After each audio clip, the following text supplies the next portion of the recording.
ருத்ரன் தொடர்கிறது. விஷ்ணவே, உத்தமமானதொரு விரதத்தை உனக்கு சொல்கிறேன். வேதங்கள், ஸ்மிருதிகள், புராணங்கள், தர்மசாஸ்திரங்கள் இவைகளில் எல்லாம் சொல்லப்பட்டுள்ள ரகசியங்களில் எல்லாம் அதிரகசியமான விஷயத்தை உனக்கு சொல்கிறேன். உலகத்தில் முக்தி அளிக்கத்தக்கவை 4. அவை சிவார்ச்சனை, ருத்ரபாராயணம், அஷ்டமி, சோமவாரம், கிருஷ்ணபட்சத்து சதுர்தசி அதாவது பிரதோஷம், இந்த 3 நாள் உபவாசம். மறுபடியும் கூறுகிறேன், சிவார்ச்சனை, ருத்ரபாராயணம், அஷ்டமி, சோமவாரம், கிருஷ்ணபட்சத்து சதுர்தசி அதாவது பிரதோஷம், இந்த 3 நாள் உபவாசம். காசி கஷேத்திரத்தில் மரணம் என்பவையாகும். இந்த 4மே முக்கியம் அளிக்கத்தக்கவை. இந்த 4லும் சிவராத்திரி விரதமே மிகவும் யுக்தமானது. ஆகையால் முக்திகளை விரும்புவோர் இந்த விரதத்தை அனுஷ்டிக்க வேண்டியதாகும். இதைவிட சிறந்த விரதம் ஒன்றுமில்லை என்றார். அந்த சிவராத்திரி விரதத்தை பற்றி எளியனுக்கு சொல்ல வேண்டும். எந்த மாதத்தில் எந்த விதிப்படி எப்படி பூஜிக்க வேண்டும், இதை உலக உபகாரத்திற்காக கேட்கிறேன். எவ்வளவு காலம் இந்த விரதத்தை ஆசிரியக்க வேண்டும், மற்ற திதிகளை விட சதுர்தசி திதி எப்படி தங்களுக்கு பிரியமானதாயிற்றே அதை சொல்ல வேண்டும். சிவபெருமான் கூறலானார், இந்த விரதம் யாவருக்குமே தர்ம சாதனமானது.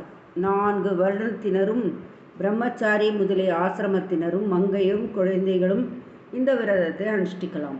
மாசி மாதத்தில் வருகின்ற கிருஷ்ணபட்ச சதுர்த்தியின் நள்ளிரவு 14 நாழிகையானது கோடி பிரம்மகத்திகளை நசிக்கச் செய்யும். ஆகையால் அந்த தினத்தில் செய்யத்தக்க செயல்களை சொல்கிறேன்.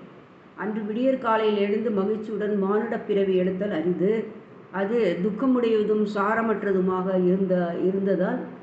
இருத்தலால் அந்த மானிட பிறவியை இந்த விரதத்தால் பயன்படும்படி செய்வேன் என்று நிச்சயித்து கொண்டு அருகில் இருப்பவரையும் இந்த விரதத்தை அனுஷ்டிக்க செய்ய வேண்டும்.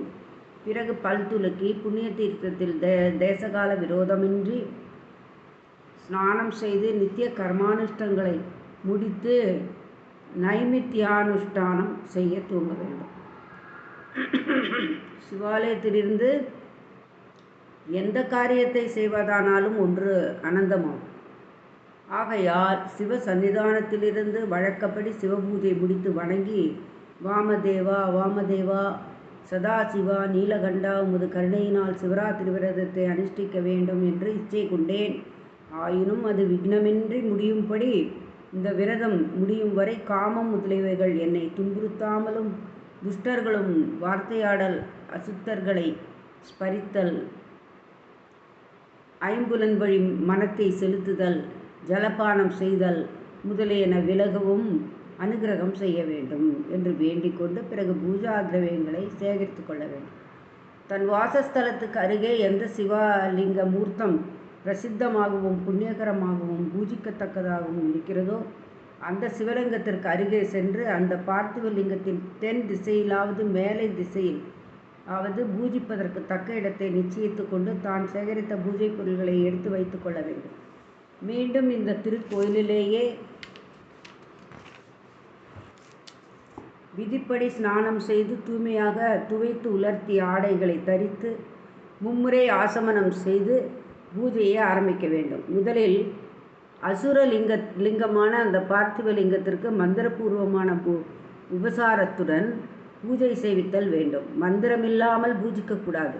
எந்தெந்த திரவியங்களுக்கு எந்தெந்த மந்திரங்கள் சொல்லப்பட்டு இருக்கின்றதோ அந்தந்த திரவியங்களை அந்தந்த மந்திரங்களை சொல்லியே பூஜை செய்ய வேண்டும்.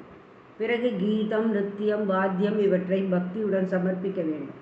இவ்வாறு முதல் ஜாமத்தில் பூஜை செய்து சிவமந்திரம் ஜபித்து தான் தினந்தோறும் பார்த்திவலிங்க பூஜை செய்யும் வழக்கம் உடையவனாக இருந்தால் தன் வழக்கப்படியே பார்த்திவலிங்க பூஜை செய்ய வேண்டும், அல்லது முன்னதாக பார்த்திவலிங்க பூஜை செய்துவிட வேண்டும். பிறகு சிவபெருமான் தன்னிடம் தயை வைக்கும்படி பலவித சிவஸ்தோத்திரங்களால் தியானிக்க வேண்டும். சிவமகிமையை பிறருக்கு சொல்ல வேண்டும், அல்லது பிறர் சொல்ல சிரவணம் செய்ய வேண்டும்.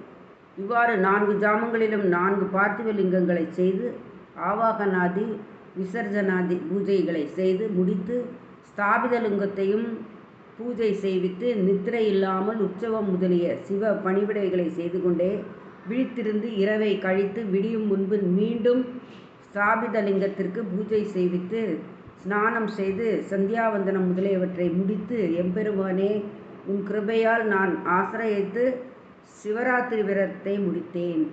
என் சக்திக்கு ஏற்ப நான் செய்த தவத்துக்கு தேவரீர் மகிழ்ந்து தக்க பயன் தர வேண்டும் என்று புஷ்பாஞ்சலி செய்து பார்வதி தேவியையும் நமஸ்கரித்து தான் செய்த பூஜா பலனை சிவப்பிரீதி செய்து ஜலபானம் செய்து அவ்விரத நியமத்தை விட வேண்டும். விஷ்ணுவே, அது எப்படி என்பதை கூறுகிறேன்.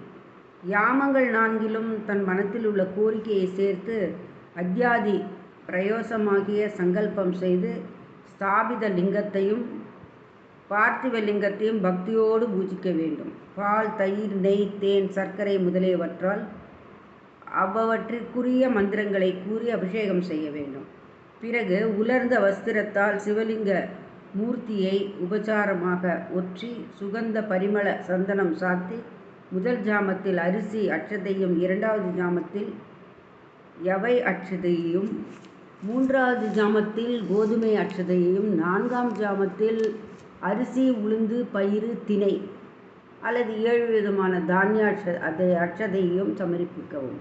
புஷ்பங்கள் முதல் ஜாமத்தில் சதபத்திரம், கமலம், கரவீனம் முதலியனவும், இரண்டாம் ஜாமத்தில் கமலமும் வில்வமும், மூன்றாம் ஜாமத்தில் அருகும் ஆர்த்தியும், நான்காம் ஜாமத்தில் நறுமணம் கமழும் பல மலர்களோடும் சிவநாமங்களாலாவது குரு உபதேசித்த மந்திரங்களிலாலாவது அர்ச்சனை செய்ய வேண்டும். நிவேதனம் முதல் யாமத்தில் சுத்தானமும் கறிவகைகளும் பலகாரங்களும், இரண்டாம் யாமத்தில் பரமான்னமும் லட்டு முதலிய பலகாரமும், மூன்றாம் யாமத்தில் மாவால் செய்த நெய் சேர்த்த பலகாரங்களையும் பாயசமும், நான்காம் ஜாமத்தில் கோதுமை, சர்க்கரை, நெய் சேர்த்து செய்த மதுரமான பலகார வகைகளும் நானாவிதமான பழ வகைகளையும் நிவேதிக்க வேண்டும்.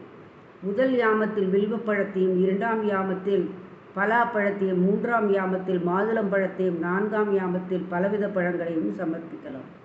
தாம்பூல தட்சணைகளோடு யாமங்கள் நான்கிலும் பிரமாண போஜனம் முதலியன செய்ய வேண்டும். அந்தந்த ஜாமத்தில் முதலில் சங்கற்பம் செய்ததற்கு ஏற்ப அந்தந்த யாம பூஜையை முடித்து அந்தந்த பார்த்திவ லிங்கங்களை விசர்ஜனம் செய்துவிட வேண்டும். பூஜையின் முடிவில் ஸ்ரீ சர்வாய ருத்ராய சாம்பவாய பசுபதியே உக்ராய மகாதேவாய பீமாய ஈசிராய என்ற அஷ்டநாமங்களால் பூஜித்து புஷ்பாஞ்சலி செய்து தன் கோரிக்கைகளை சொல்லிக்கொள்ள வேண்டும். ஒவ்வொரு ஜாமத்திலும் ஒரு அந்தணனுக்கு குறையாமல் அன்னமிட வேண்டும். மறுநாள் போஜனத்திற்கும் அந்தந்த யாமத்திலே பிராமணர்களுக்கும் தட்சணை கொடுத்து நியமித்து கொள்ள வேண்டும். அவரவர் சக்திக்கு ஏற்ப தானம் செய்து பிராமணர், அதிதிகளும் முதலானவர்களுக்கு இரவு 4 ஜாமங்களிலும் சங்கற்பித்து கொண்டபடி அன்னமளித்து சிவபெருமானை நமஸ்கரித்து புஷ்பாஞ்சலி செய்து, சுவாமி, நான் உம்முடையவன், என் உயிர் உன்னிடத்தில் உள்ளது, என் சித்தம் உனதே, தயா சமுத்திரனான நீ உன் இஷ்டப்படியே செய், தெரிந்தோ தெரியாமலோ நான் செய்யும் ஜப பூஜைகளை பயன்பெற செய்வாயாக, சகல பிராணிகளுக்கும் பிரபுவான நீ எனக்கு பிரசன்னமாக வேண்டும், நான் செய்த பூஜா காரியங்களால் நீ மகிழ்ந்து குறைவை நிறைவாக்கி விரதத்தை பூர்த்தி செய்ய வேண்டும் என்று புஷ்பாஞ்சலி செய்து சில நிர்மால்யத்தை ஆசிர்வசனமாக பூர்வமாக பெற்று சிவபெருமானையும் பிராமணர்களையும் நமஸ்கரித்து திரும்பவும் நான் பூஜை செய்யும் சமயத்தில் எழுந்தருள வேண்டும் என்று பிரார்த்தித்து, என் வம்சத்தில் உன் பூஜை எப்போதும் இருக்க வேண்டும், என் மனத்திற்கு அருகில் நீ சமீபித்திருக்க வேண்டும், இரவும் பகலும் உனது நாமஸ்மரணையில் நான் இருக்க வேண்டும் என்று பிரார்த்தித்து விசர்ஜனம் செய்து பிராமண போஜனம் செய்வித்தால் சகல பாபங்களும் நீங்கும். இப்படி விரதம் செய்தவர்களுக்கு அருகில் சிவபெருமான் எழுந்தருளி இருப்பார். இதன் பயனை 10,000 ஆண்டுகள் சொன்னாலும் முடியாது. இந்த விரதத்தை பக்தியின்றி செய்தவனுக்கும் முக்தி உண்டாகும். இதுபோலவே பிரதி சிவராத்திரியிலும் செய்ய வேண்டும். பிறகு விரத சாந்திக்காக உத்யாபனம் விதிப்படி செய்ய வேண்டும் என்று திருவாய் மலர்ந்து அருளினார். இவ்வாறு சிவபெருமான் சொல்லி கேட்ட விஷ்ணு முதலிய தேவர்கள் அனைவரும் மகிழ்ந்து தங்கள் இருக்கைகளை அடைந்தார்கள். தொடரும். நன்றி, வணக்கம்.